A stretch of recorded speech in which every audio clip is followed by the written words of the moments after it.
striking.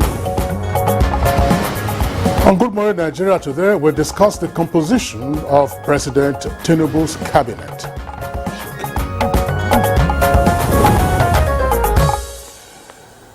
On the 28th of last month, July, President Bola Ahmed Tinubu sent the first batch of ministerial nominees to the Senate for screening and confirmation. Now, the list, which came after weeks of speculations, did not provide all the answers, as nominees from 11 states were not included on that list. Now, the Nigerian Constitution 1999, as amended, provides that all states should have at least one minister. And so the anticipation continued. But the anticipation was eventually put to rest on the 2nd of August when the president forwarded another list of 19 nominees to the Senate for screening. And while the screening was ongoing, the president added 2 more nominees. Former Minister of State for Labor and Employment, Festus Keyamo, from Delta State, as well as Dr. Beriya Mahmood from Kano. Now, the president also withdrew the nomination of Miriam Shetty, also from Kano. And in line with tradition, the Senate took its time to screen all the nominees who appeared before them individually, while others were grilled for hours. Some, of course, enjoyed the legislative privilege as they walked away after being asked to take a bow. At the end of the screening, the Senate confirmed 45 of the 48 nominees. And according to the lawmakers, the former governor of Kaduna State, Nasir El-Rufai, Stella Okotete from Delta, and Abubakar Sani Danladi from Taraba are still undergoing security screening, hence the deferment of their confirmation. So, with the screening and confirmation substantially over, Nigerians are awaiting the swearing in and assignment of portfolios to the ministers designate, who are expected to hit the ground running in driving the president's agenda. There are a number of challenges that need to be attended to as President Tinubu's administration goes about implementing its renewed hope agenda. Indeed, there is a lot of work to be done as Nigerians are awaiting solutions to a number of issues that were inherited from previous administrations and others which emerged with the advent of the current government. Top on the list are mitigating the impact of the removal of fuel subsidy, revamping the economy, tackling insecurity, and navigating on the foreign scene now the political developments in the Niger Republic following the unconstitutional takeover of government. There are a number, of course, top-level matters requiring the attention of government. While some supporters of the ministerial nominees may be celebrating the appointments and a successful screening, the general concern would appear to be on whether or not the appointees would deliver on their mandate. An analysis of the appointments on the face of it indicates the composition to comprise politicians and technocrats with varying experiences and backgrounds. A breakdown shows that there are 26 politicians, 21 technocrats, and 38 males and 9 females amongst the ministerial nominees. By age, the youngest nominee is said to be 36, while the oldest is 68.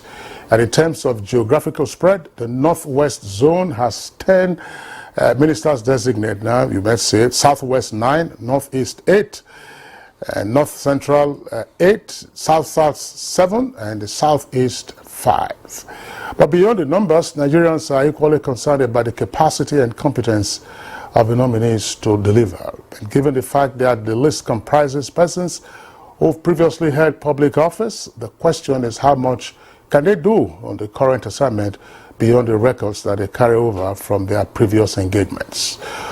With ultimately a total number of 48 ministers set to be the largest in recent times, if not in the history of the country, how does President Bola Ahmed Tinubu intend to deploy them for effective performance? Nigerians will also like to know how the government intends to manage this large cabinet size and ensure that there are no bureaucratic bottlenecks, power tussle among the ministers when they eventually assign portfolios, and ultimately also reduce the cost of governance. It's on that note we'd like to welcome you to this edition of Good Morning Nigeria. My name is Kingsley Osadolo. My colleague Claire Adelabu Razak, of course, is here with us in the studios, and you'll be hearing her in the course of the program after we take the highlights of the morning news, business news, as well as newspaper review. For now, let's join our colleague Dennis Adegunoye, who has the highlights of the morning news. Good morning, Dennis. Yes, good morning, Kingsley, and good morning, Claire. Good morning, Nigerians. Here is the morning news. A presidential committee on fiscal policy and tax reforms set up a month ago has been inaugurated. And at the inauguration in the State House, President Bola Tinubu said this was part of steps to revamp the country's economy and a means to improve the lives of Nigerians. Transform the tax system to support sustainable development, while at the same time achieving a minimum of 18% tax to GDP ratio within the next 3 years. Meanwhile, the World Trade Organization says it has been considering ways to alleviate the difficult socio-economic conditions that Nigerians are currently going through. Director General of the WTO, Ngozi Okonjo-Iweala, said this was part of her discussions as she visited President Bola Tinubu at the State House. On trying to look at community and grassroots programs that can be put in place to create jobs for young people, on trying to support women and children who are those who are bearing the brunt of some of the suffering in the country. We talked about how for the longer term we need to look at investment opportunities that Nigeria can seize. President of the Senate, Godswill Akpabio, has commended the organized labor for its understanding over federal government's policy on the removal of subsidy on petroleum products. He said this during a meeting between the leadership of the Senate and labor unions. Nigeria has not been able to realize its potentials in terms of generating revenue. And without the revenue being generated, you cannot cater for the welfare of workers and the welfare of citizens. Neither can you even pay your debt. Mr. President promised that he is going to restructure the mechanism for which we are engaging with government. Permanent Secretary, Federal Ministry of Labour and Employment, Kansalom Daju, is pleading with the Nigerian Association of Resident Doctors, NARD, to call off its strike for the sake of millions of people affected and in need of medical care. She said stakeholders at the highest level are meeting on the matter and government is determined to address the demands of the resident doctors. We appeal to them that they should kindly await when ministers are in place, because permanent secretaries have a threshold, and what the government is expected to pay is far and above the threshold of the permanent secretary. And the Nigerian Medical Association, NMA, has called on the federal government to quickly conclude measures to resolve areas of disagreement and eschew all punitive responses in the interest of industrial harmony. This is just as it wants the Nigerian Association of Resident Doctors, NARD, to extend a gesture of goodwill towards the government in the interest of suffering patients and citizens. In a statement, the NMA president, Dr. Uche Ujinma, tasked both the federal government and the striking medical doctors to put aside all obstacles towards speedy resolution of the dispute for the love of the nation. The umbrella body for medical doctors in the country described the labor dispute, which it regrets has gone on for too long to the detriment of Nigerians, as avoidable. The House of Representatives has assured that anyone found complicit in job racketeering at federal ministries, departments and agencies will face the full wrath of the law. Chairman House Ad Hoc Committee investigating job racketeering, Yusuf Gagdi, stated this during the interrogation of management and staff of the Federal Character Commission over allegations of selling jobs. I was never at any time involved in selling jobs to anyone. I only acted based on instructions, sir. I've never in my life. Stand up and scream. It's here. Ask you to give me 1 naira. Acting Inspector General of Police Kayode Egbetokun has directed Assistant Inspectors General of Police and Command Commissioners in border states with the Republic of Niger to work in collaboration with other security agencies to nip in the bud criminal activities arising from the coup in Niger Republic. The acting IGP gave the directive at a strategic meeting with senior police officers in Abuja. Pleased to disclose that our crime-fighting initiatives are paying off, leading to the arrest of 986 armed robbery suspects, 377 kidnapped suspects, including bandits, 848 suspects of homicide.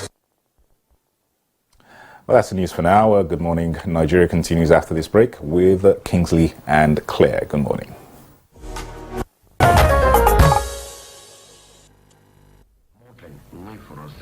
Her office is working out modalities.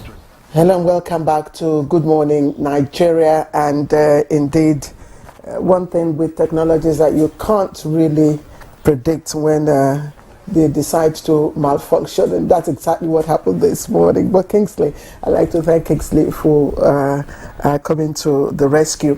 But let's quickly take a look at business stories now. And border closure threatens 226 million Nigeria-Niger trade. And Alika Banachi Arwa has the details.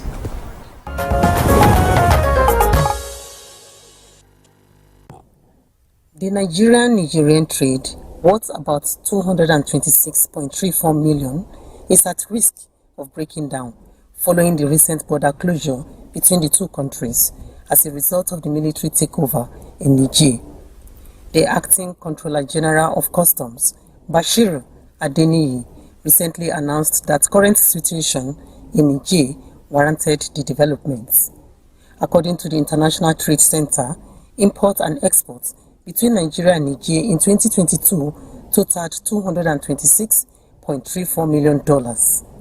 Nigeria imported $33.4 million worth of goods and exported goods worth $192.91 million to Niger. In 2019, Nigeria closed its border with Niger and other neighboring countries. Trade between the two countries fell by 78.76% to $18.27 million in 2020 from $85.9 million as of the end of 2019. In another development, inadequate funding, insecurity, illegal mining, smuggling, weak value addition to low level of mining mechanization has been attributed to the slow growth in the mining sector in Nigeria. With an estimated $700 billion in commercially viable minerals, key player says Nigeria possesses the capacity to diversify its revenue sources and boost foreign exchange earnings by prioritizing the sector. With business news, Alika Opanachi, Arua. Thank you very much, Alika, for the business news package. Coming up next, newspaper review.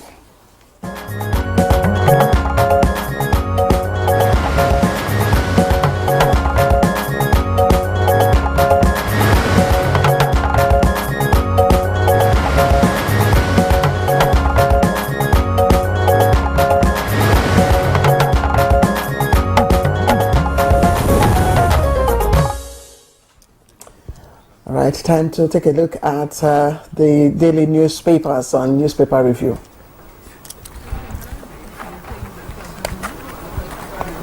All right, of course, Chukwudo Kudubaja is here. Hello, Claire. How are you today? Very well. Good to see you. Kingsley. Morning, and good to see you too. You're jerking those newspapers as if you're preparing for UTME. Good to see you, Kingsley. That's right. All right, let's begin. We have some 4 newspapers with us this morning. Let's begin by taking a look at the window page of the Punch newspaper. Above the name flag, you have the following headlines. Labour rejects Wajabiamila on subsidy negotiations, writes National Assembly. 120 billion naira debt, banks offer telcos repayment plan. Tinubu, Sanwo-Olu church members mourn as Pastor Odukoya dies. Taiwo Odukoya was passed away at the age of 67. And the late story comes with a kicker. Niger. ECOWAS plans fresh sanctions on Burkina Faso and Mali, and UN talks fail. ECOWAS leaders meet Thursday after botched AU, UN, and US planned visit to Niamey. Over 100,000 IDPs stranded in Niger, businesses grounded in Sokoto and Katsina borders. Tinubu sets 30-day tax reform target. UI student makes panel. And troops rescue 9 kidnapped victims, kill 10 bandits. Vandals steal Abuja Kaduna rail line communication and signal equipment. Vandals steal Abuja Kaduna rail line communication and signal equipment. 35 MDAs shun reps job racketeering probe. Details on page 7. And very quickly, also from the Nation newspaper above the nameplate, we'll take the following headline. It says, APC defends president's choice of ministers. Southeast 6 more slots. Resident doctors to end strike. Parley with government raises hope. WTO to boost digital trade. And job racketeering victims at House of Reps. CBN hits Niger Republic junta with sanctions. ACF opposes economic blockade. Military denies top U.S. diplomat access. That's the military in Niger Republic. And federal government begins tax reform to end 20 trillion naira yearly tax losses. Tinubu sets 18% 3-year tax to GDP target for panel. President, no more excessive borrowing. Stiff penalty likely for tax evasion. Pope cautions on dangers of artificial intelligence. Page 27. Claire. Yeah, we got New Telegraph and Leadership newspaper. Sharp strike. Nigerians dying can't care for themselves. The GMN beg resident doctors. Front page of the New Telegraph. Doctors' body urges speedy conflict resolution. North cancels planned national protest as Senate intervenes. Funding FG to secure schools with 144.8 billion naira 3-year investment plan. Labor to NAS, sacrifice for Nigerians' survival, cut down on your earnings. Labor to NAS, National Assembly, sacrifice for Nigerians' survival, cut down on your earnings. Will make laws to alleviate sovereign Akpabio. Tinubu vows to end cycle of borrowing for public spendings, sets 18% tax to GDP ratio target in 3 years. And Niger, just there, ECOWAS issued 7-day ultimatum, not Nigeria, Tinubu. Now orders CBN to sanction entities, individuals with links to coupists, and to host regional meeting tomorrow. Stop fighting proxy war for Western countries. ACF tells ECOWAS, FG, once sanctions lifted, and OPS lists implications of military option and sanctions. Okay, let's just to go a little below the nameplate. There are other stories trending just there. 9 ex-governors emerge chairman as Akpabio unveils standing committees. And Tinubu meets Okonjo-Iweala. 6 ways to address hardship in Nigeria. Sanwo-Olu, Lagos seeking 10-year, $10 billion power funding. And East-West Road, strategic for Niger Delta development, Oborewori. And Fountain of Life Pastor Taiwo Odukoya dies at 67.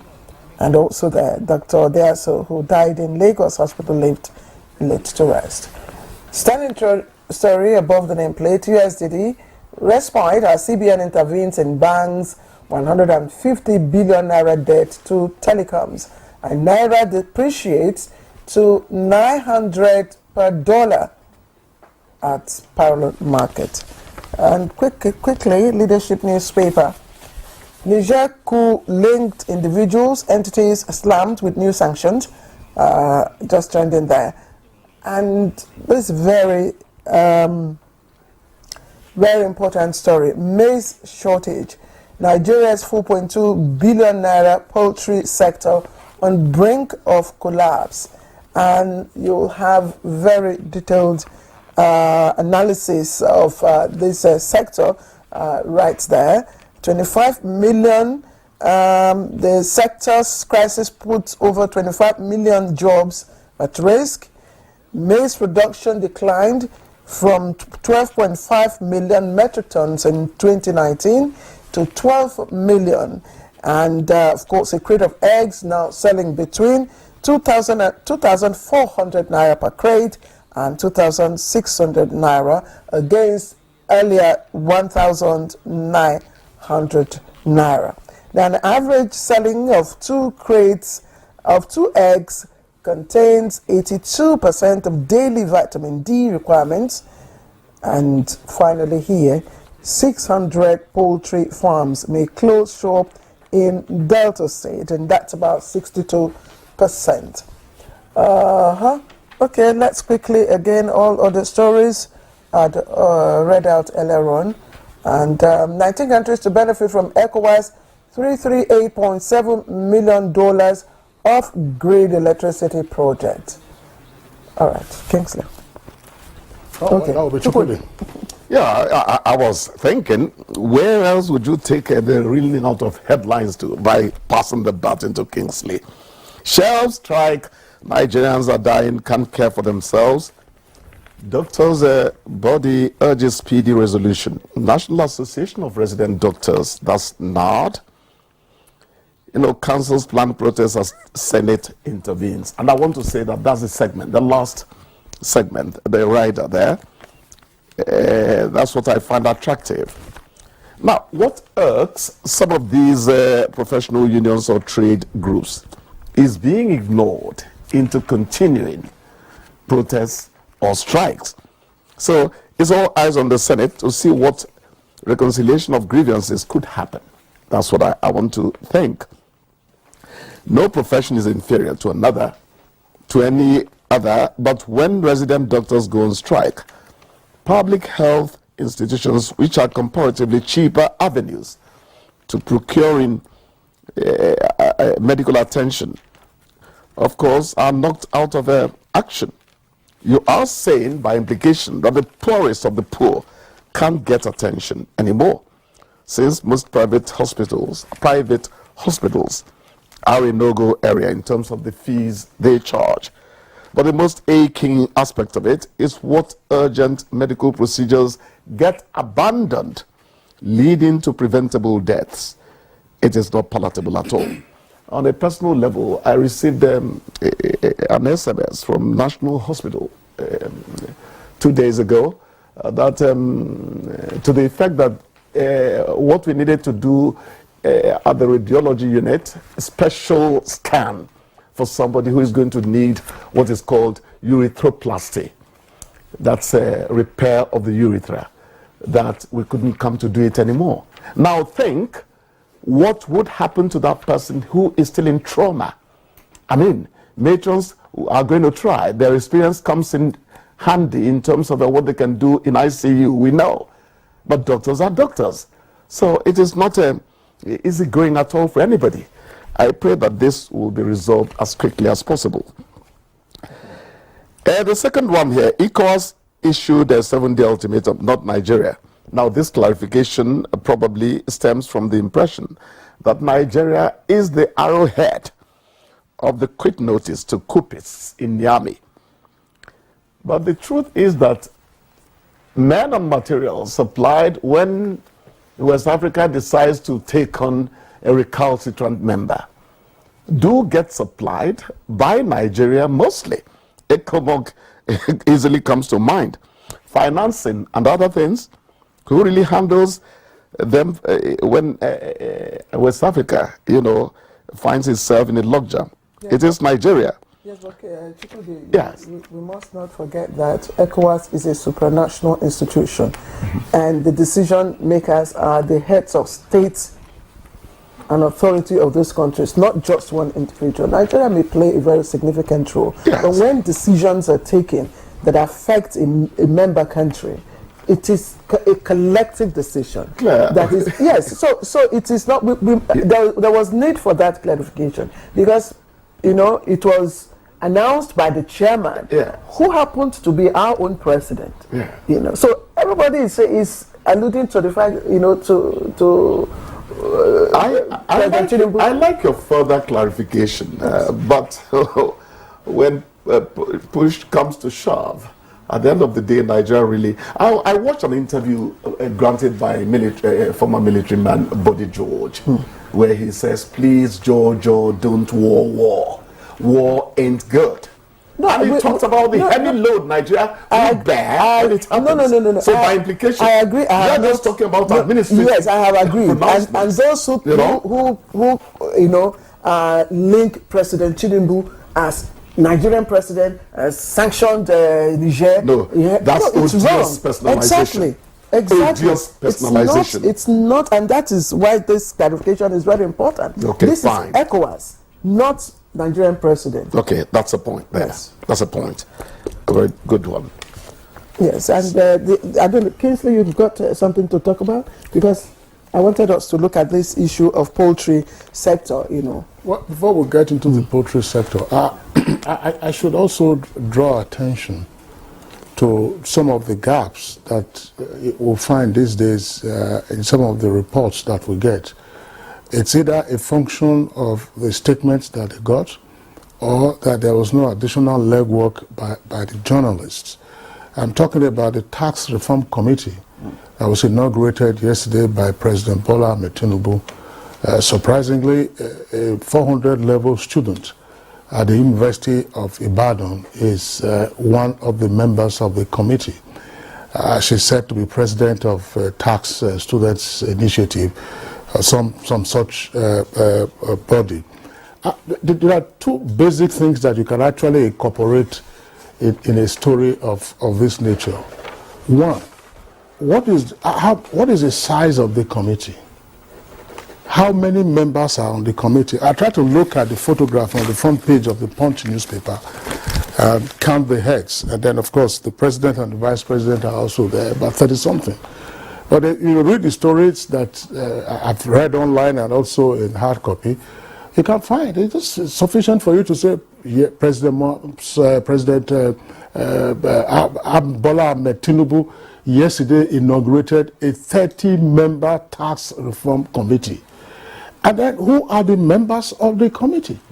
This is particularly important. You can see the faces, it's not all the faces that you can recognize. Yes. There may be persons who may have issues with some of the nominees. There may be persons, I don't know, of course, the presumption is that there was due diligence in the choice and nomination of the persons. You have a broad spectrum of economists, accountants, tax experts, lawyers. But still need to know. You need to know. And early on, if you remember, when the chairman was announced, there was no membership. It was just the chairman. This was some weeks ago. So I'm just saying for reportorial purposes, because there will be writers who may want to make comments and so on and so forth, and they have no additional information. Yes, the mandate of the committee is clear from what the president said yesterday, and the goals are also clear. But let's get to know who is doing this and who is doing what, because it's also important. You never can tell what the points of analysis would emerge from. All right, we're going to round off. I wanted us to talk about this issue of poultry and the poultry sector being on the brink of collapse and rising cost of eggs. Eggs, Chukudi, are you here? What about the layers themselves? Eggs, maize. If you cut, it's an all-round thing, really. It's an all-round thing. I don't know whether to blame it on inflation, we easily run to, look, the people who are now handling these things are so few when it comes to pure agricultural products because of the insurgency, the banditry in the north. the country is starving. But poultry, yes, Jos, for instance, Plateau State, does have a good input. I mean, they really give us a lot of output into the poultry, area of our food arrangement, whatever one will call that. But I don't think that it is purely the banditry or the insurgency thing. I think when you engage analysis, those who know more should talk about it. They are saying we're not eating eggs anymore. That's not fair. I think that there are issues first with grain production, and maize, of course, is affected. Maize being one of the chief ingredients for the production of livestock feeds. If you recall, one of the measures that the president announced to alleviate the challenges arising from the implementation of removal of fuel subsidy, as well as the merger of forex windows, was for the release of several tons of grains, including maize, to farmers and then to other users. Bone meal is part of it. So what is it that we've been doing around our poultry industry? It didn't just start today. I'm saying the stories now. A couple of weeks ago, we went to some of the supermarkets, you couldn't find eggs. The shelves were dry, but the shelves got restocked, and I think in some of six egg crates, those ones will be going for, I think, about 600 and something, if not 700 now. And this is what you used to get for about 200 naira or thereabouts. And they come like a tennis ball. Chukwudi, you don't have more to play to nature this time around. Part of what happened to maize last year was the early cessation of the rains. We pray that it gets into October, this part of the country. I believe because you are a farmer. Sorry, yeah, I mean, listen, you should have them in your silos. So these weather patterns shouldn't next level be an excuse, or you have irrigation, not to depend on dry season farming. Yeah, rain-fed agriculture. So dry season year round. I don't know how many crops of maize can be cultivated in a year. How many cycles of cultivation you can have, but at least you should more than one. Because rice, they do sometimes 3. So when you cultivate, you harvest, you groom, you harvest. And then, of course, you go to store. Storage as well. So when there's a problem, you release. Gentlemen, all right, let's Chukwudi. Claire? Thank you very much. Thank you so much. I like your colors. Yes, thank you. I'll see you tomorrow. Here too. All right, you're watching Good Morning Nigeria. Don't go away. We'll just take a quick short break. When we come back, we'll begin our conversations. And after about 2 months of expectations and weeks of speculations, the president eventually submitted a list of 48 nominees in 3 batches to the Senate for screening and confirmation.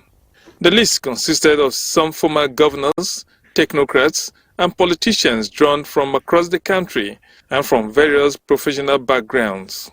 All nominees appeared before the Senate and were scrutinized, except for Dr. Mariam Shitty from Kano, whose nomination was withdrawn and she was replaced.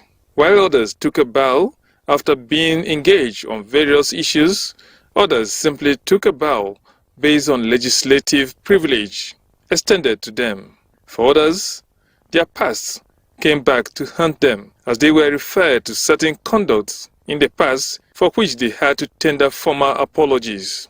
Bosun Tijani from Ogun State expressed remorse for his numerous tweets supporting the NSAS protests and directing some to the National Assembly, while former Minister of State for Labour and Employment apologized to the Senate over misunderstanding between his office and the 9th Assembly. For the misunderstanding that arose between us in my committee at that time at the 9th Assembly, I apologize without reservation. At the end of the screening, 45 out of President Bola Tinubu's 48 nominees were confirmed by the Senate. Senate President Godswill Akpabio said the other 3, former Kaduna State Governor Nasser El-Rufai, Stella Okititi from Delta State, and Abubakar Sani Danladi from Taraba State, are still undergoing security clearance. While they are yet to be assigned portfolios, Nigerians expect round pegs to be placed in round holes to effectively steer the Renew Hope agenda of the president.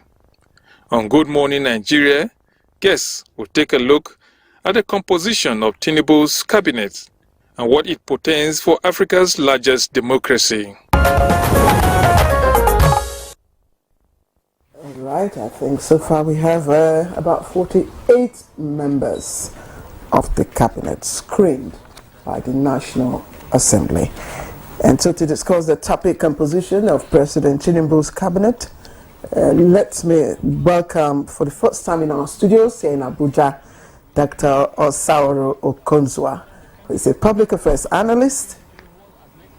We're very glad to have you. Glad to be here, thank you. Glad to see you all.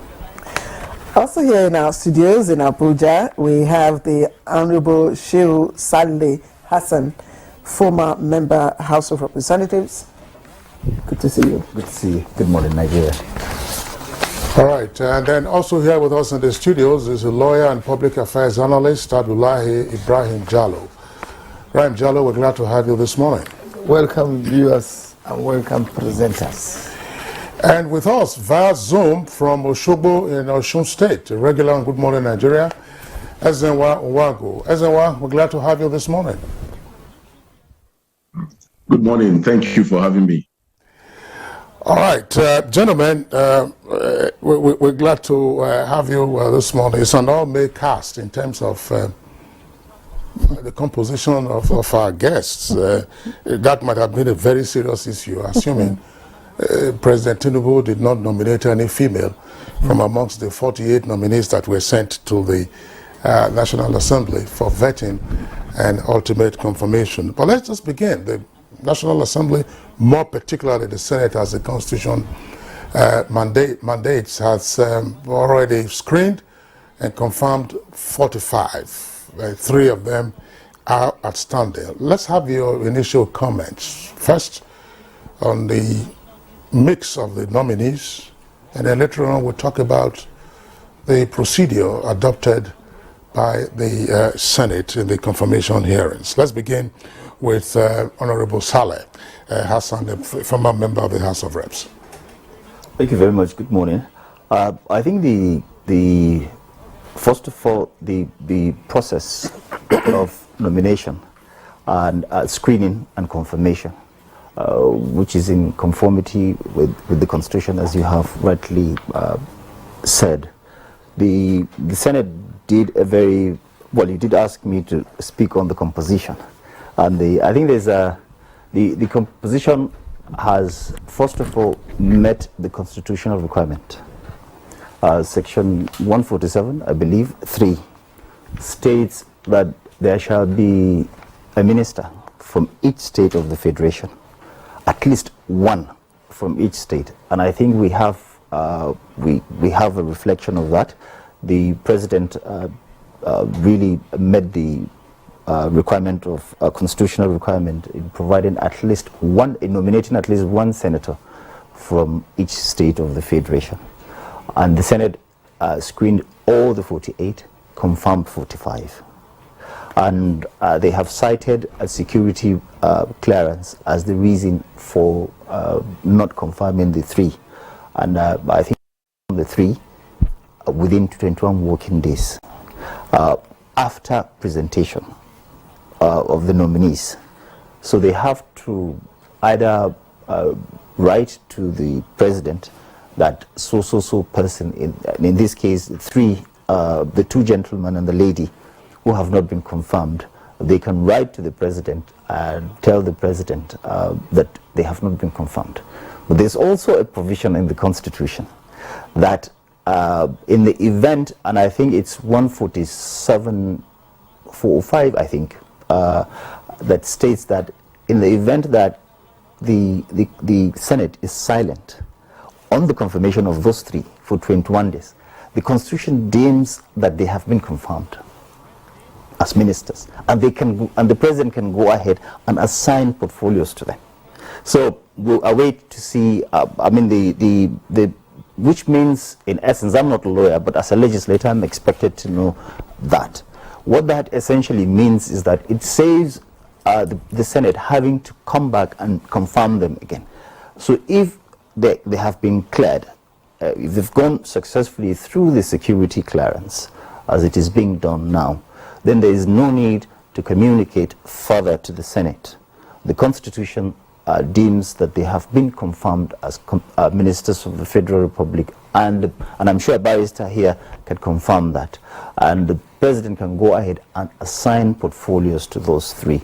And for the procedure, I think I am quite satisfied with the procedure. Hassan, I thank you very much again, and I just would like you to educate us the more, or better, as well as the viewer. I just want you to talk us through the quality of the exercise of the responsibility of screening conferred on, the Senate. What exactly are they screening? Well, first of all, because what we see is just you come, you tell us your educational background, you tell us your family background. In some cases, you just say, take a bow and go. And so talk to us about the quality of that responsibility. I think let's just put things into a little bit of context here. I think we need to know why what the Constitution contemplates by providing that they go through the screening by the people. In this case, the representatives of the people, particularly the Senate. Now, it's not the job of the Senate to actually, but it is expected that they do that. But the quality of the minister... It's not the job of the Senate. It is the job of the Senate to confirm the nominee. First of all, it is expected that the Senate must confirm that the nominee meets the constitutional requirement to become a minister of the Federal Republic. And what is that requirement? The Constitution says, provides that a minister or a Nigerian shall not be appointed to the position of a minister until and unless the person qualifies to be the member of the House of Representatives. In other words, it's the same qualification to seek election into the House of Representatives. That is the requirement. But very quickly, yes. Honorable Salah, let's correct that. Thanks a lot for the points that you have raised. I know that this issue came up. It used to be the case that for you to become a commissioner in a state, that's a member of a state executive council or a minister of the Federal Republic, you had to satisfy the constitutional requirement of eligibility to be a member of the House of Reps. And one provision in the Constitution states that you cannot become a member of the House of Reps unless you have contested and won an election. And one criterion for contesting an election is that you belong to a political party. There was a subsequent amendment to the Constitution that eliminated that provision. Yes. That's right. Okay. So, Okozua, let's have your take on this. The Senate has screened 48, 3 of them outstanding. 5 points that Saleh has raised, 45 of them have been cleared. What's your thought? Then let's see how they're going to perform. And then talking about the composition, I have not actually checked that, but I think we have a very good quota of women, but it's still a bit short. It's still a bit short. It's still a bit short of 1/3, which the Beijing Declaration will have enjoined, and so on. So I think we have a long way to go in that regard. Then the quarrel some people also have with it is the Southeast, vis-a-vis other geopolitical regions, is apparently shortchanged. We have a minimum of 1 per state, and because we have just 5 states in the Southeast, we have 5 ministers, whereas a particular state in the Southwest has a quota of 3. That is Ogun State. Well, Ogun, I mean, it's there. It's there. And the president doesn't come from Ogun State. Yes, it doesn't. So it's a good thing. Representations are being made to the president. At least that's what we have been told, going by media reports. That probably should be looked into. Yes, the model of compensation, those who made it possible for the current governing party to come into power will have to be rewarded. And it's also true, just like the Honorable said, that the minimum constitutional requirement has been met, the minister per state. But beyond compensation, beyond power politics, I think for the sake of national integrity and national morale, the section of the country must be given good cause to believe that it really belongs. Okay, let's of course bring in Jalo here to also make your own contribution. What's your impression about the Constitution? Let's look at the number, for instance. We're having 45, I think, at the moment, but I think they're about 48 in number. Well, you have raised two questions, both of you, which I will rescue my colleagues. One, the issue of the composition. In politics, generally, you reward somebody who has assisted you. We know the president has said sometimes he may not have Minister of States, but the volume of people that make him to become the president are many. And I'm not running away from what you are saying, that the number of women are 9, compare it with what has happened. I've not even come to that. I'm coming. You're fast forwarding our question. We'll talk about the model. I just want you to speak. I just want you to speak. Let us look at the composition now in terms of numbers. Look at it. The composition, in politics, particularly the president, Ahmed Bola Tinubu, who became a president from when from the time he contested governorship. He was a governor before, and then suddenly God gives him to become the president.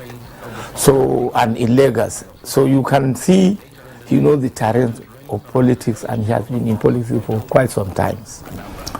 And look at his background when he was in Lagos. From the way he behaved, he assisted or he rewarded all those that have helped him to become what made him to become the governor of Lagos State. And the same thing he's doing now. You don't go and bring somebody who has not done anything for you in terms of your success, that you can now say, I am going to nominate you to become the minister. Obviously, that is not in politics. In the general perception in politics, when somebody has done much for you, you too is expected to do much for him. That is the composition. Making the... To whom much is given, much is expected. Yes, is that it? That is it. Is that the language? That is it. So he has brought about 48, now 43 have been screened, 45 have been screened. Then the remaining, as he said, by the provision of Section 147 of Section 6. And then he has equally said that within 21 days, if those that have been left behind have not been cleared, then it is assumed they have been screened as ministers. In any case, what we expect the minister to do, the president to do, is now to assign them portfolios, and the rigorous procedure they have followed in the time when the screening was going on. You can agree with me, one of my lecturers, Professor Tahir, he has started from his primary school up to the level where he is as the Vice Chancellor. And you can equally see the son of Prince Audu, how he was rigorously asked various type of questions. In fact, I have a classmate, Ubamegari. When we met, he said, the Senate have asked me various, Ubamegari was my classmate, we did the degree together, law school together. So, in fact, the efforts of the Senate in terms of rigorous questions is commendable. Compared you and Nigerians and then reputable presenters compared to the former ministers during the Buhari's regime, We have seen how one can come and bow down, and then he can just pass. But this time around, under the leadership of Opabio in this, and they have done very, very good job. It's a thorough job, but you know, in any type of contents, there is always going to be some reservation. Maybe you have been nominated as a minister simply because I don't like your face. I would be raising a lot of questions. But the 10th National Assembly under the leadership of Fabio is commendable anyway. All right, thank you very much, Jalo, for the comments that you have made. Let's bring in now Ezenwa Wango. Ezenwa, you're still with us via Zoom from Oshogbo. I remember that you were here in the Abuja studios when we've had a conversation around the list that the President Tinubu at the time forwarded to the, just before he forwarded the list, I think, that's when we had a conversation, forwarded the list to the Senate. So, 48 went in, 45 are out. What are your impressions in general, once again, of the list and the process that brought about the confirmation of 45 of the nominees? Well, thank you, Oga, as I always call you. I think that we've gone through this ritual. At the end of the day, like has been said, I think that almost all of them will be confirmed. Security clearance is not something that we know. It's something that is behind the scene, and that doesn't. But at the end of the day, I think that we're going to have the 48 ministers. And what has always bothered me really has not been who is nominated or the composition. I've always tried to shy away from discussing composition, and the reason is because being a student of history and sociology and politics, not a very good one, but the little I know has taught me that it's not about who has been appointed and the make, because these experiences are not new. We've come more than 20 years into this new experience, and we have had different kind of people appointed ministers. The platform on which they operate will determine whether they fulfill the aspirations of people. But just to answer your question, I think that at least President Bola Tinubu has shifted the needle a bit in terms of gender sensibility. He's brought in about 9 women. That's important because that was the sore point for the past administration in terms of the composition, in terms of its whether it was how do I say it now, whether they were gender sensitive in the sense in which we have seen President Bola got it. And then for age, like you said in your opener, the youngest being 36 and the oldest being 68 is a balance in terms of experience and youth, which the mix of it is what you need to move things forward. You need experience, you need the energy of young people, and all of that being in the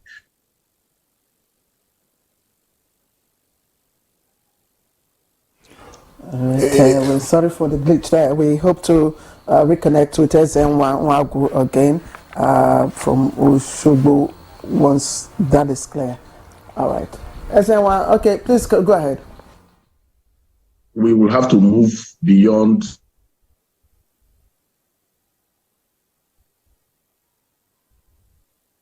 All right, sorry about that. We'll continue to try. Our engineers will continue to try and see if we can get a better reception from Ezenwa. But let me come back to the studio. Dr. Okonzwa, Ezenwa had just talked about, the different components, of the cabinet in terms of age and in terms of gender. Yes, indeed, the middle, when it comes to issue of gender, there's an improvement. There's a slight improvement, but that's not to say that the issue of 35%. It's been there. It's been there. So okay, let me just move away from that. There's been an improvement, fine, but let's look at the size of the portfolio of the cabinet. There were speculations of an issue that there could be, merging of, MDAs, ministries, in line with, some of those reports, Rosanye's reports and all that. And others have also called for, a cut down in the cost of governance. How do you synthesize the size of the cabinet and these expectations? I will resolve it this way, that government is not a business proposition. And the way Nigeria is today, with the whole array of problems besetting the nation, I think we need many more men and women to get it done. Of course, the Buhari administration is part of our history now, but if we're going to look at a situation where a Superman was given 3 ministries at a time, and then some other people were ministers of state, with all the complaints and redundancy that brought and so on, I think it's better to actually expand it the way it is. A lot of issues need to be addressed, and we need a very large, competent team to actually confront it. And I really don't think having a small government, forget about what I might be seeing in other parts of the world, a slim government and so on. We are a developing country, and we have a lot of problems. So we need people to actually laser focus on what our issues are. And of course, the barrister talked about compensating those who helped him to become president. And it's all politics. This is not pure economics now. So let us see what the agenda is going to be ultimately. Let us see how the portfolio will be assigned. And the men and women should go to work. For the quantum of female appointments. You said this is all politics, not governance. It's governance, it's politics, of course. Politics and governance cannot be separated. They couldn't be. Though one leads to the other, but they are fused ultimately. You really have to satisfy the broad spread of the Nigerian nation, really. And that's not an economic matter. It's not. It's a thing you bring about all those cost effectiveness, efficiency, and so on. To govern a nation is more complex than that. And having a cabinet of 48, 45 yet. And the rules are different. The governance rules. No, you see, the issue is different from political rules. Even proportionally, this is not the largest we have had. In the Second Republic, for instance, we had 19 states then. But President Shagari had about 36 ministers. Minister for. Minister of. You must remember that. So, if we remember that, if out of 19 states we had... the context we are evaluating this is because of the economic situation and, the living condition of the people and the demands and expectation of Nigerians. And I'm just asking, from your perspectives, and which you are saying there's nothing wrong with it. You're saying there's nothing wrong with it. Nothing wrong. Yes, I just want you to explain, and clarify for us. Yes. From your perspective. See, when a government is well inspired and well motivated, is able to solve the problems of society and the country, and you need, so long as you can afford them, you need the manpower. Actually, it's actually when you have paucity or lack of resources, we talk about how many men we are going to have. Because what will take one man to do in 10 days, 10 men will do in a day, for instance. And if it comes to that, we are probably buying time and the rest of it. And the government itself, with the ministers you are appointing and so on, with the SSAs you are going to bring, you are also creating employment indirectly. So the government, any part of the world, not just our country, cannot be assessed on pure economic models. No, I think that will be misleading altogether. Okay, Dr. Osawaro, thank you very much. Honorable Saleh Hassan, I'm coming to you to follow up on what Dr. Osawaro is saying. I mean, to him, you heard him, it's less of economics and more of politics and governance and our circumstance and situation. What is your reaction? Well, I think it's actually both are inextricable. You can hardly take out politics from the politics, and largely, I think the political economy should, only to a certain extent, be determined by the costs. But I think I would like to agree with Doctor regarding the size. The fewer men or fewer ministry does not necessarily, may not necessarily mean reduce the cost of governance. Well, there could be financial cost that may not necessarily be reduced, and there would be material cost and also the cost of inefficiency, as the doctor has rightly, because you have to put a cost to inefficiency. The more people you have does not equally, in the same token, and this may sound a little counterintuitive, but more people does not equally guarantee that we're going to have the requisite efficiency. But I think the quality of attention of the head of state or the head of government with whom the ministers are expected to work within the provisions of the law will to a large extent determine the success of the ministers. And I think 47 or 48 would actually not make a considerable financial difference in terms of the cost of running government. Whether you make them just 36, that is representing one from each state, or you make them 48 as the president wishes. And this is his prerogative.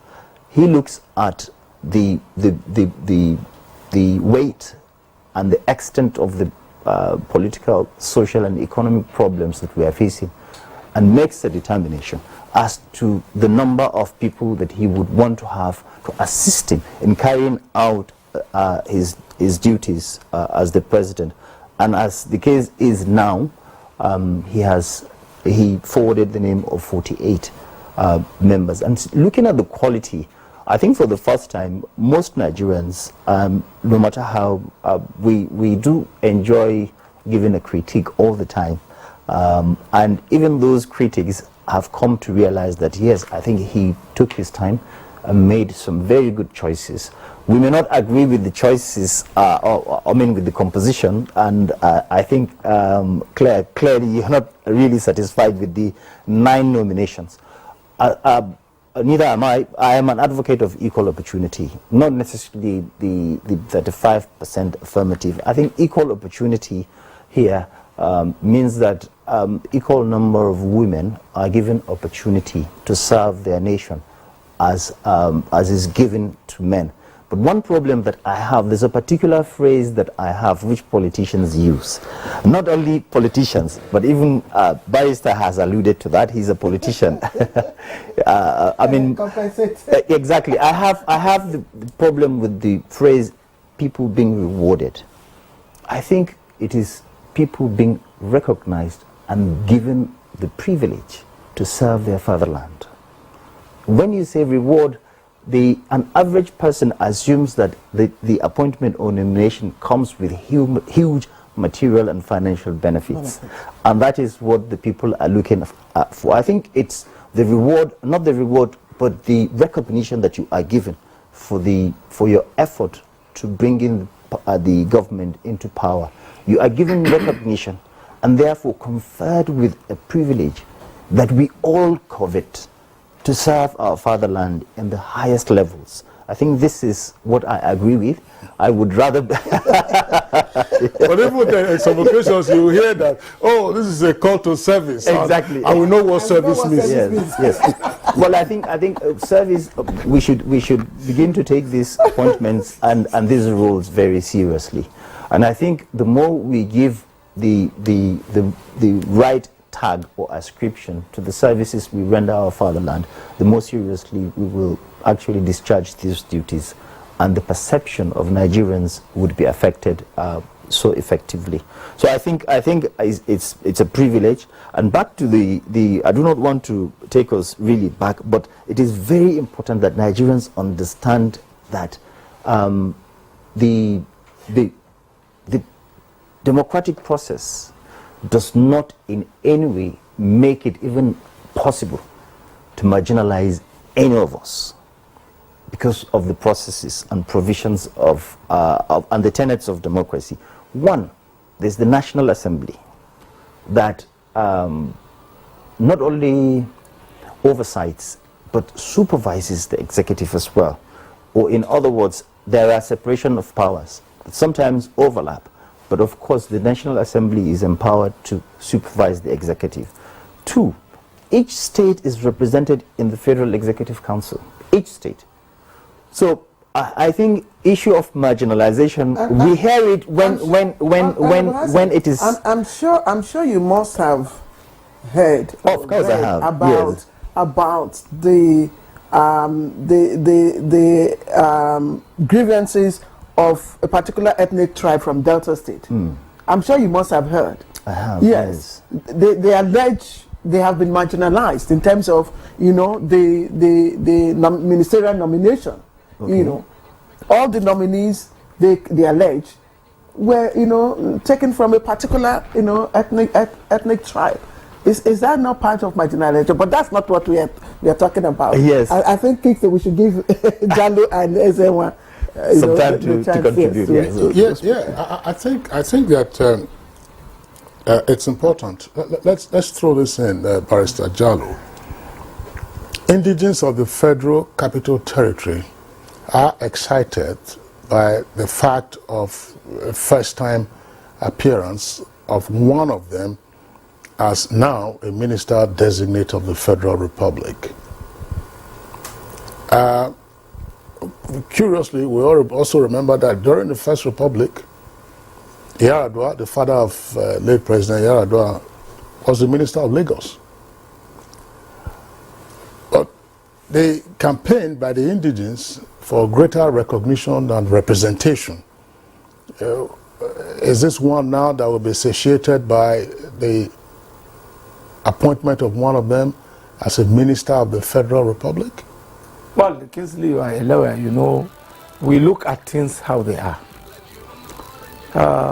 If you critically look at the behavior of the president, maybe he's going to make zonal ministers, just as what the doctor has said during Shagari's era.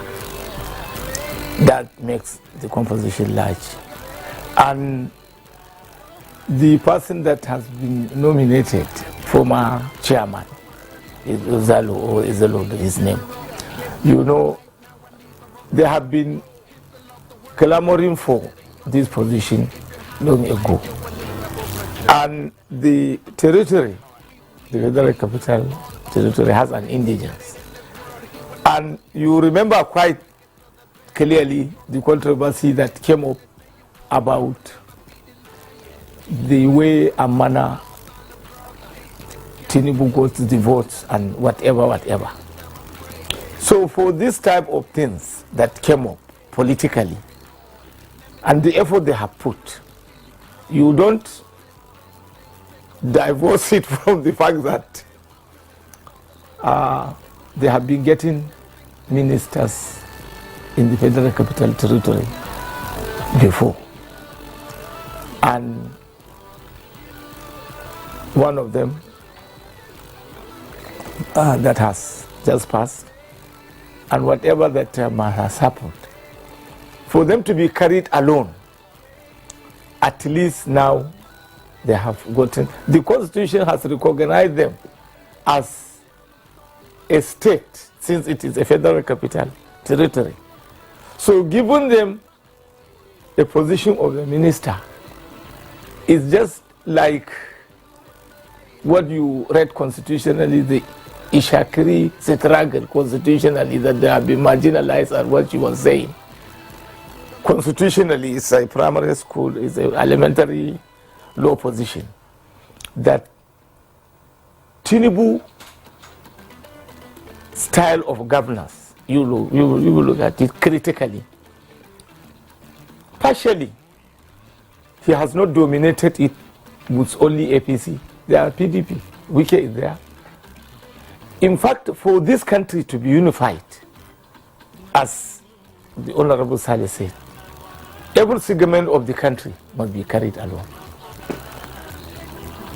And now that contention has been divorced by coming of Tinubu now. We now agree that what has happened during Buhari, the minimal number of women has been increased.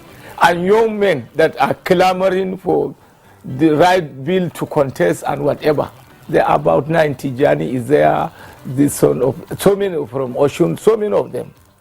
So you see the style of this administration is making effort to carry along all the parts of this country. He has brought former governors, former senators, and young men have been carried along in a large number, about 9 or 10. And women, they have dominated the scene, about 9 of them. I know you want to drag me into this conversation. So you see, honestly, if we are going to be fair to Tinubu, we are not saying that they are in a perfect direction since the government is just coming on board. We now wait to see how he can assign the portfolios and then the capable hands that can be posted to the required places. At least our expectation is he should try and take the ministers based on their right places. All right, Barrister Jallo, thank you. And I must appreciate, personally, and on behalf of the women, we must appreciate the president. Yes, the youngest of the minister nominees is a lady. That's Dr. Betta.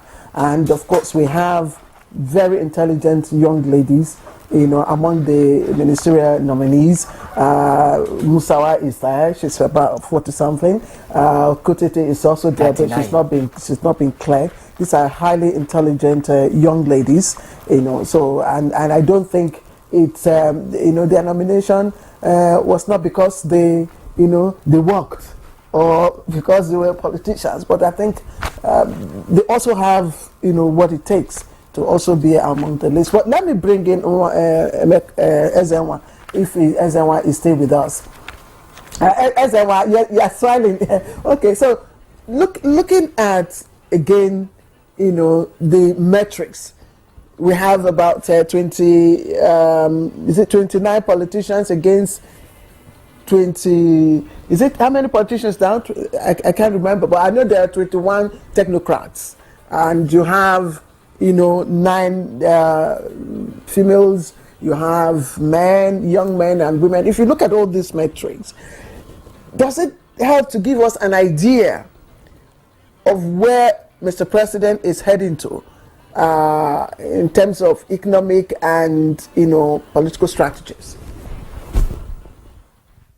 Well, Claire, the point that for me that needs to be made is that what we've had is both recognition and reward. Nobody wrote exams among those people to be minister. There are different other currents that lead to those nominations. Sometimes very extraneous influence is also coming into how people become. So I don't this compartmentalization that we're doing about technocrats, about politicians, about all of those. For instance, the young lady you talked about, Betta, Dr. Betta, she's a medical doctor. So she was also national woman leader of the APC. So she's a politician, but she's also a technocrat. The most important thing is that if you are nominated, you are either nominated because you're a politician, or somebody who is a politician recommended you, or somebody who contributed to the process recommended you. If it was a merit-based process where you say, okay, people can apply and then write examination, then we can begin to get into most of this. Purely is an issue of patronage, and somebody is being rewarded. Recognition comes when, for instance, you have invented something and through your invention, on the basis of what you invented, you are brought in to come and, but that's not what we see in our country. These three processes are the direct processes. Nomination because you contributed, or somebody contributed on your behalf, or people who financially contributed nominated you. Those are what is at play. And so the pretense to the contrary is perhaps being nice. We want to nice up the conversation. And that for me is where the challenge is. The challenge is that this is the way people become in Nigeria. And if that is the way it becomes, we need to set up a new system of engaging those people. If you look at past governments, the challenge has been the absence of service delivery outcomes, value for money, and citizen oversight in terms of to make sure that these people perform. Because at the end of the day, what are they coming to do? Whether they are 48, they are 45, they are 36, what are they coming to do? What they are coming to do is it known to all of us that this minister, this is what he is going to do in 6 months. This is what he's going to do, she is going to do in 1 year. And on the basis of that, as citizen groups and organizations, we can say, okay, this is what we know you were supposed to do. But most of this is shrouded in the idea of what the president wants the person to do. We don't know what that president wants the person to do. We are appointed, we have had ministers of housing, ministers of transportation, ministers. Where are we on those things? We need to begin to talk about service delivery outcomes and then value for money. If you put 1 million into a process, it is to say, okay, this 1 million, this is what my expectation is. In education, I expect that we will do so and so within 1 year. And this is the amount of money that we're going to put to that. And whether the person is a technocrat or a politician or a priest or an imam or whatever the person is, there is something we know that person will be doing for us in 1 year. And that for me is where we should push this conversation and every other conversation around governance in the next 4 years. Because what has happened is that we have no accountability mechanism to ensure that people who are appointed into positions deliver on what they have been appointed for, and that thing that they've been appointed for is made known to everybody. If you are made Minister of Health, are you going to continue to purchase drugs, or you are going to get into preventive medicine? And how will you do that? That conversation needs to be public. It needs to be engaged by everyone. If you are Minister of Education, what are you going to do for public education? What are you going to do to increase enrollment of out of school children and the rest of them? We can say, okay, within the next one year, we're going to reduce this to this number. And I think that is helpful for us in terms of, but technocrat, politician, all of those things, you don't get into government because you wrote the examination. It is some kind of patronage. So when Honorable was talking about whether it's recognition or reward, it's a mix of both. You are recognized because you contributed in the fight to elect somebody into government. Otherwise, there are professors of medicine. The best professors of medicine are not in this ministerial list. The best aeronautical engineers are not in this ministerial list. The people who are there may not necessarily be the best. They are recommended by people who play the role, one role or the other. If another party had won the election, the names that you are seeing now may not necessarily be the ones that will make that list. So it just shows you that it's more about accountability, more about citizen oversight, more about engagement, and more about putting the scorecard and making it available for everybody to interrogate and engage within a period. All right, Azewa Wango, thank you very much there for the points that you have raised, and again for seeking to refocus attention to what you described as service delivery outcomes and value for money. But just to note in parentheses that when you say there is no accountability mechanism, I'm sure there are some persons who are more familiar with the system who will most likely disagree with you. I'm saying this, for instance, when Shamsuddin Usman was Minister of National Planning, and Michael Giadume was Chief of Staff to the President. They came up with KPIs, the whole idea of KPIs. That's key performance indicators. And that was also carried forward into the Buhari administration. When after a retreat, KPIs were of course equally developed, and each of them had to report, each of the ministers and ministries had to report back on a periodic basis. But how much of public access to that, I think that will be a concern to focus on sometime in the future. You're watching Good Morning Nigeria, the network service of the Nigerian Television Authority. We'll take a short break now. When we return, we'll continue with the conversation. All right, welcome back, and you're watching Good Morning Nigeria live from our studio in Abuja. Quite interesting conversation going on, and you don't want to hear what we've been discussing off camera, but it's equally enlightening, to know. Dr. Of course, Okonzua here, Honorable Hassan, and Barrister Jalo Ezenwa in joining us from Oshogbo, also making very interesting contributions. Now, I'd just like to ask the same question I asked Ezenwa, but what I wanted to, clarify, I'll begin with Dr. Konzwa, is given members, these nominees now, what we have now, in terms of age, in terms of gender, in terms of profession, whether politician, whether by reward or recognition, whatever. But what we have right now, does it give us a sense of understanding of the policy direction, policy thrust of this administration? Yes, the theme is intergenerational, and ultimately the criterion would be, does the cabinet represent Nigeria? In Nigeria, you have young people. In fact, young people are in the majority, and we have said the youngest member, coincidentally, is a lady. We have professionals. So these are different sectors of the country, and all of them meet or have met the minimum requirement. Otherwise, the Senate would have told us so. So we now wait for them to be assigned their portfolios and see how their performance will be. And of course, the technical expertise is not supposed to come from them entirely. It's the policy direction we expect from them. Because we have a bureaucracy, from the permanent secretary in every NTA to the lowliest person, say a clerk in the bureaucracy. They are all supposed to support the policy direction of the new president. It's the president that actually has the mandate. The ministers are simply his agents in different NDAs.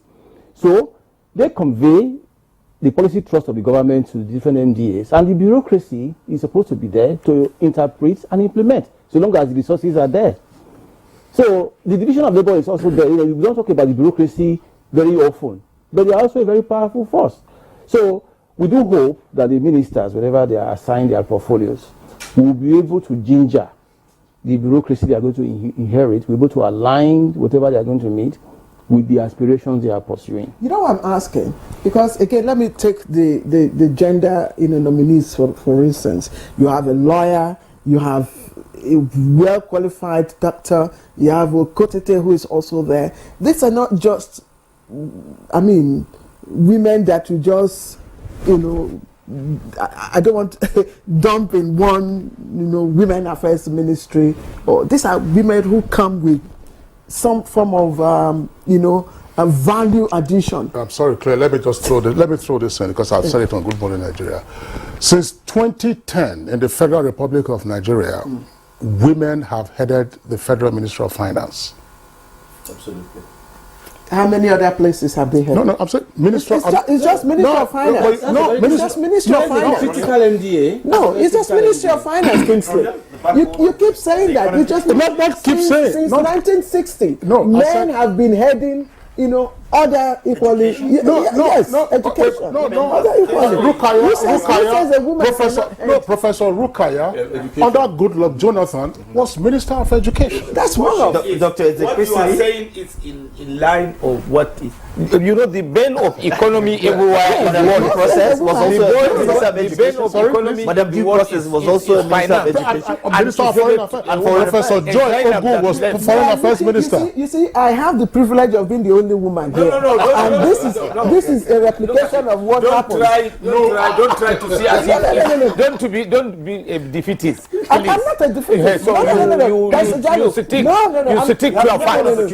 What I'm saying is, these women, I mean, is it Mr. Sadola, is it not possible that one of these ladies be assigned, ministries other than the Ministry of Women Affairs? Well, Claire, that's a good question. I mean, you're asking me. I know that you weigh in. Yes.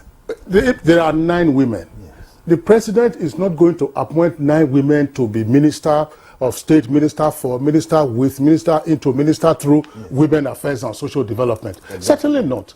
That's why I said, even before you moved, I said, look, we have had a male as permanent secretary, Federal Ministry of Women Affairs. Recently, when Buhari was in Buhari's government, who was the minister of FCT? That's Ramatu. Is she not a woman? It's time a man also stirred that ministry. No problem. But I mean, Claire, you won't forget this one interaction we had on Good Morning Nigeria. Dame Paul Talent, Minister of Women Affairs, pleasant lady, efficient, effective, former deputy governor of Plateau. There was a number of topics we discussed on Good Morning Nigeria, and she was always readily our guest. On one occasion, I mean, she shed tears on the program. Yes. You shed tears, but I'm sure if it's a man that I didn't shed tears, yes, you say, look at his Kingsley, stone-faced. This issue didn't touch him. Sorry, please. Sitela was there as a minister in aviation, yes, and before her, that woman from Kema Chikwe. What are you saying? Let us not go back. We are moving forward. We are trying to trace our facts. But that is the prerogative. That is the prerogative of the president. And by the way, this age stuff, you see how we have come a long way. Different systems, and so on and so forth. But all of the ministers designate right now, all of them, including the youngest, yes, is older than when General Yakubu Gowon became head of state of Nigeria in 1966. Absolutely. And well, the difference there is that Gowon was thrust forward by circumstances. Yes. We are talking about being deliberate now. Yes. Talking about being deliberate. Yes. If he was thrust forward because he was the most senior officer from northern Nigeria, and so on and so forth. When we are being deliberate, we are talking about politics and governance, political parties, where things are discussed and so on.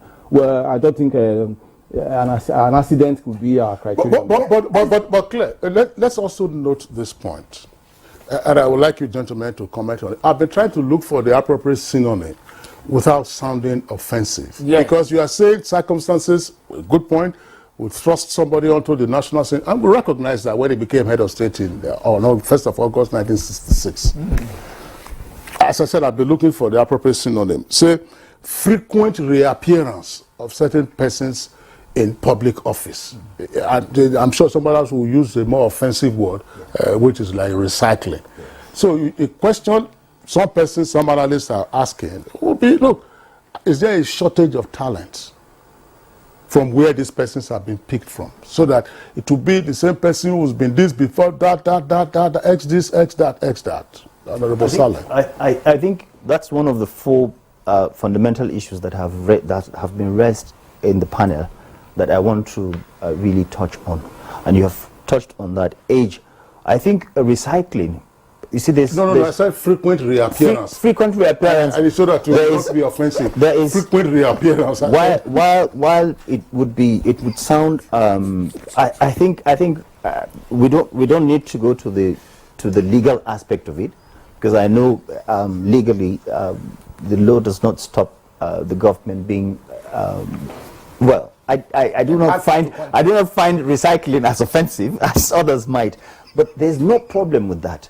In fact, as a matter of fact, in some very in large democracies, larger than Nigeria democracies such as India, United States, and the United Kingdom, you find people that have been in government in excess of 4 decades, and they're still doing very well. The leader of the minority leader of the U.S. Senate. No. I'm not talking about the legislature. I'm talking about the executive branch. Even executive. Yes. The president of the United States is over 80. They have had a president who is 40. So I think age should really, or how long you have been in government, shouldn't be a factor. It should be a factor where the experience is really needed. And in the case of Nigeria, where we have huge challenges, I think we can't afford to trivialize governance. We can't afford to take the least experience, no matter the level of agitation. Yes, we have to move. Yes, one other aspect that has been raised. One other aspect that has been raised, which I just not necessarily correct, but I want to shed more light. Barrister has alluded to the fact that the president might have zonal ministers. I don't think that is the case at this time. I think he is going to have ministers from all the states, 36, and then the other ones can come from any zone.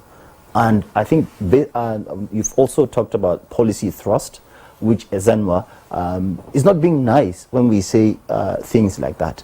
I think the civil society, the media, to a large extent, and I'm glad that Kingsley also referred to the issue of accountability. I would like to really disagree totally with Ezenwa on the issue of accountability.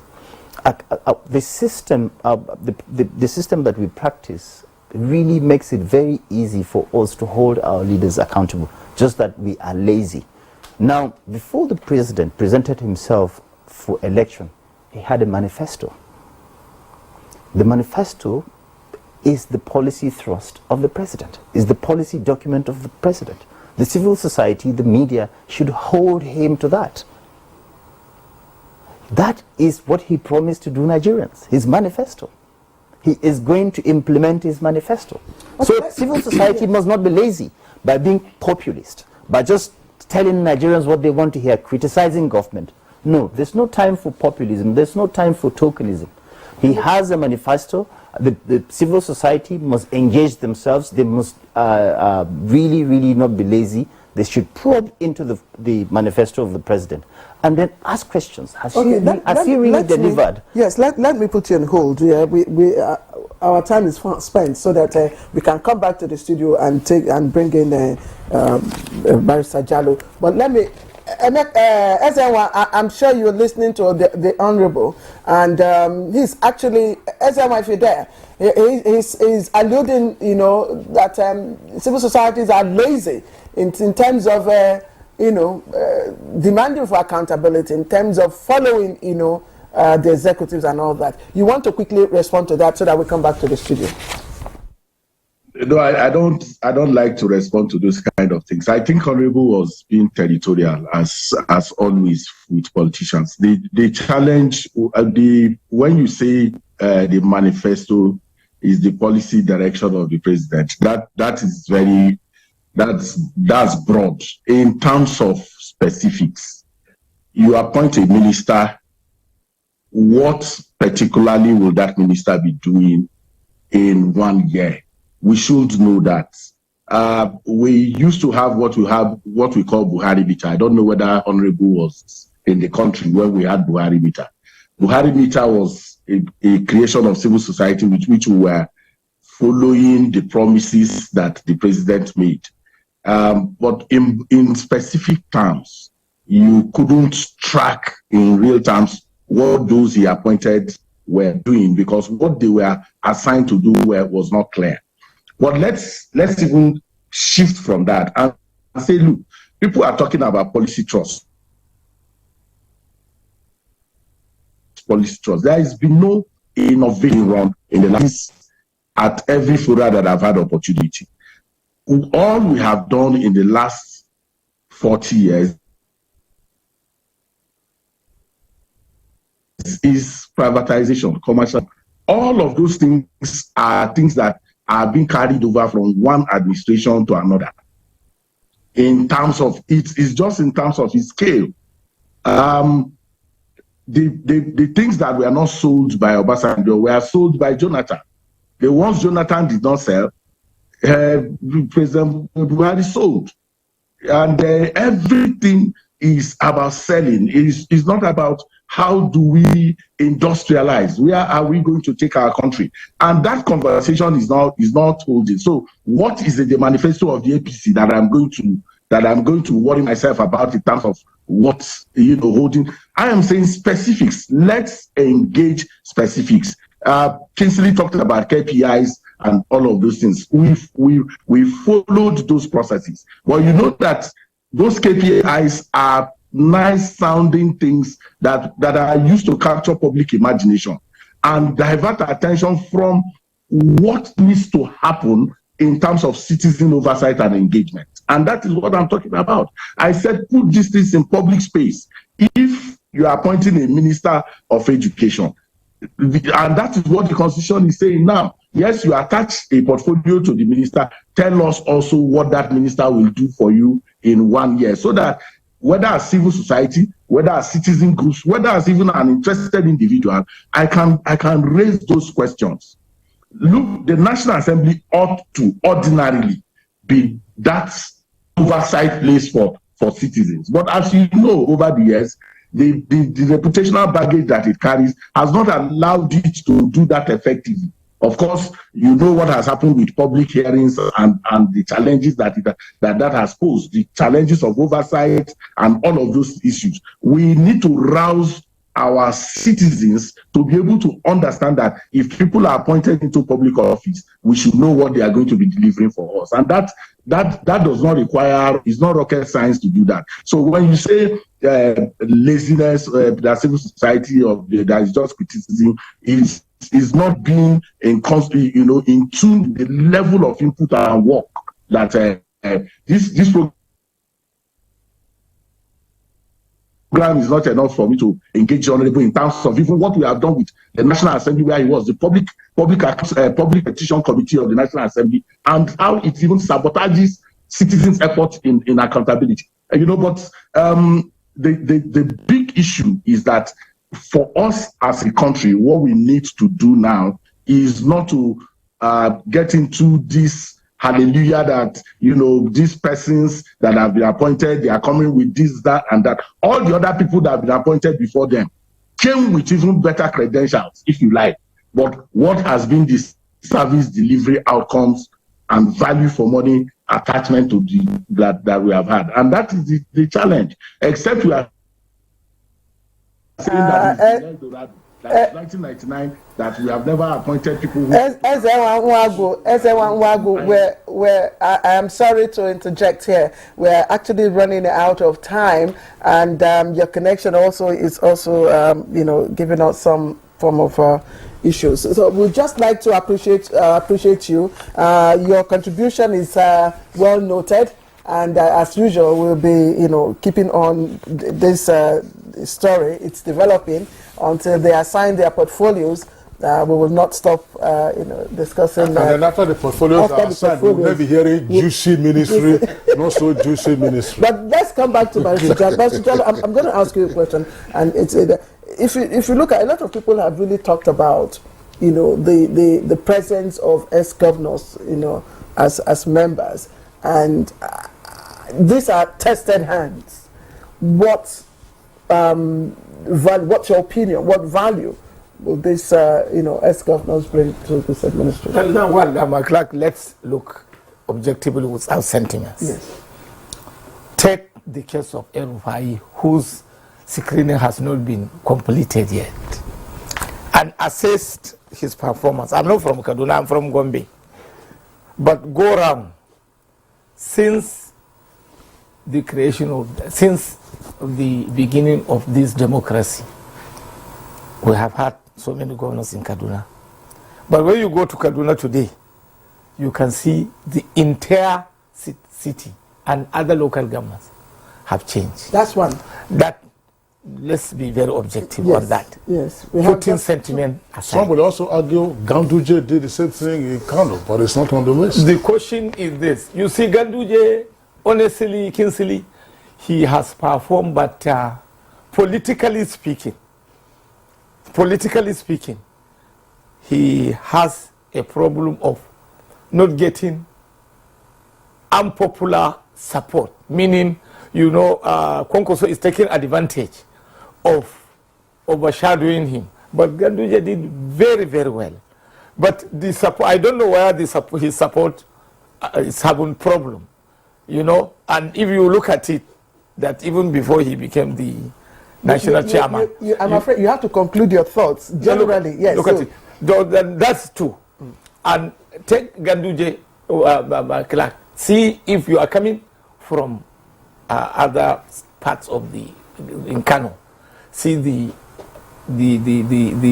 high bridges he has built. We are not evaluating. Just and the last sentence. The governors you are talking about. Yes, last sentence. That bringing the governors in.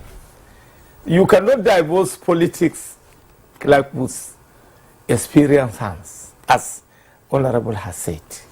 Don't try to make aesthetic that an ex-governor.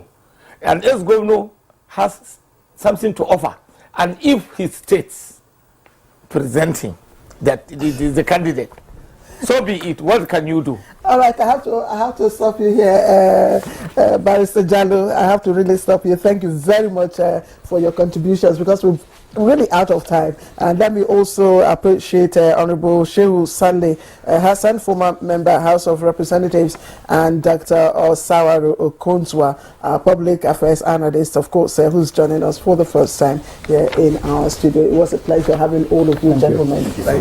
Okay, let's quickly see what's happening in the world of sports. And France ends Morocco's quarterfinal hopes to cruise into the quarterfinals of the 2023 FIFA Women's World Cup, and just as Colombia wins to reach the tournament's last 8 for the first time.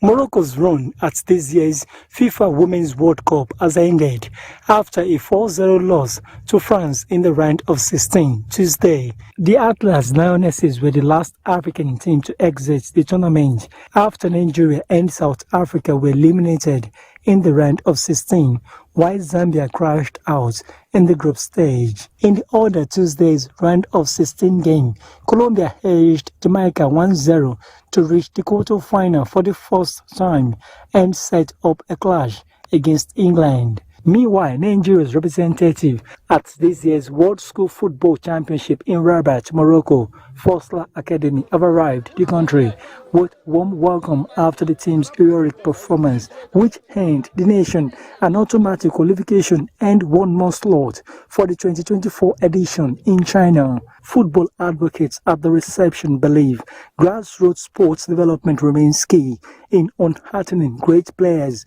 for the national teams and also puts Nigeria on national football map.